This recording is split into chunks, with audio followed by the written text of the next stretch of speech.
बनाते हैं, श्री कृष्ण का भी वह चित्र बनाते हैं, लेकिन सतयुग में जो ओरिजिनली श्री कृष्ण होगा वो तो चित्र यहाँ बना भी ना सके। ऐसे है ना, मिसाल देते, दादी गुलजार जब शुरू में आई, बाबा के सामने आई और बाबा को देखते ही ध्यान में चली गई, पहले दिन से ध्यान में चली गई और उसने श्री कृष्ण को देखा। अब इतनी वो शाय थी, मना बोलती नहीं थी, शुरू से बोलने का जैसे ज़्यादा एक शब्द बोला फिर बंद, अंत यही संस्कार था। बाप दादा तो कितना सुनाते थे, पर दादी गुलजार वो शांत रहती थी शुरू से। तो जब वो वापस लौटी तो एकदम जैसे उस मस्ती में थी, क्योंकि स्वर्ग में श्री कृष्ण देखा।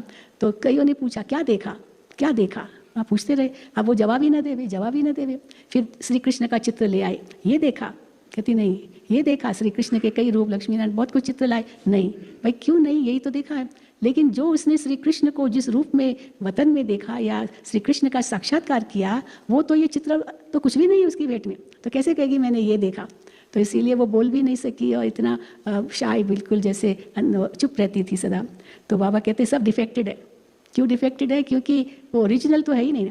अब लक्ष्मी नारायण का भी चित्र बाबा ने कैसे बनवाया, ध्यान में जाती थी शील इंदिरा दादी और फिर आर्टिस्ट को वापस आके बताती थी ये लगाना है, ये लगाना है, ये कपड़े ऐसे कपड़े ये है। फिर वो पूछता था, फिर वो ध्यान में जाती थी, फिर वो देखती थी और फिर उस अनुसार बताती थी।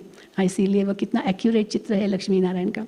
तो बाबा कहते हैं तो ये सब डिफेक्टेड है, तुम्हारे पास है एक्यूरेट, क्योंकि तुम एक्यूरेट बनते हो, तुम एक्यूरेट बनते हो तो ये चित्र भी तुम्हारे पास एक्यूरेट है।